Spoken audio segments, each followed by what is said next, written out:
Today we're going to be talking about the goals and themes of this course. We have 4 different kinds of goals that we're going to talk about this, or that we're going to be working on this semester. We're going to be thinking about the diagnoses and how they're seen in real people.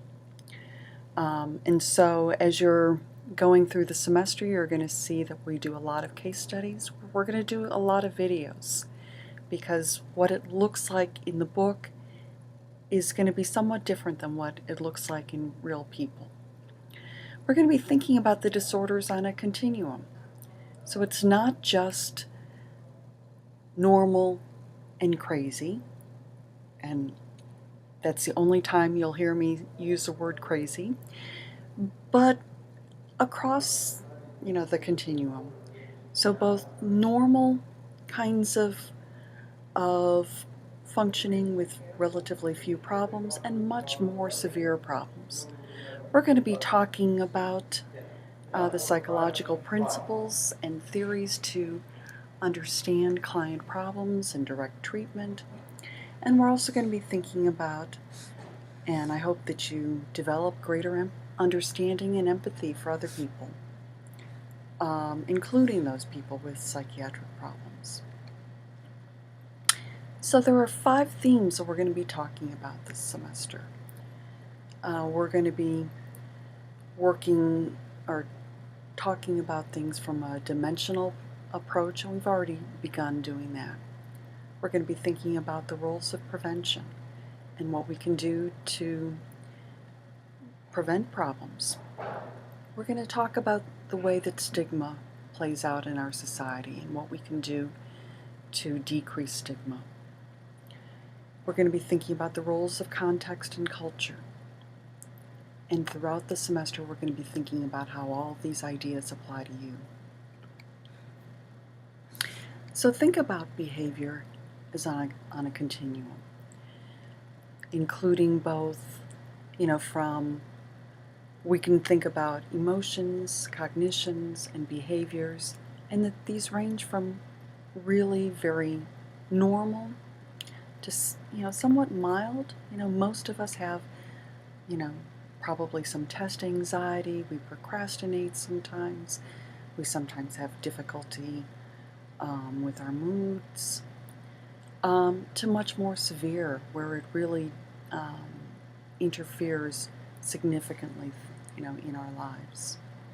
So we'll spend a lot of time talking about this over the course of the semester. We're going to talk about different ways of preventing problems, and that we'll talk about this more in terms of Chapter 3, or in Chapter 3, but you'll see that we can both prevent problems before the fact, we can prevent them at the time that they're occurring, and we can try and do what we can to stabilize someone who's already experiencing problems. Our society has a lot of problems with stigma, and I think that we need to begin to pay attention to our attitudes about mental illness, and we should also be paying attention to how we talk about people with mental health problems.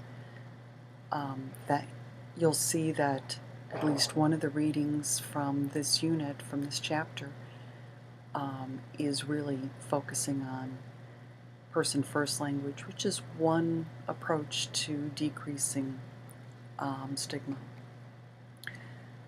And finally, one of the things that you'll see is that the role of context makes a huge difference. And so we'll spend a lot of time talking about the roles of race and gender. In this cartoon, you see the roles of poverty, and how it can have significant impacts for different people. So what should you do now? As you go up about the rest of your day, think about how you think about people. Do you perpetuate stigma about mental illness? Do you think about problems on a continuum? Do you recognize mild, moderate, severe? Do you recognize the role of context and how it impacts your behavior, how it impacts other people's behavior? Now, think about how you can apply these ideas more effectively in your own lives. And have a good day.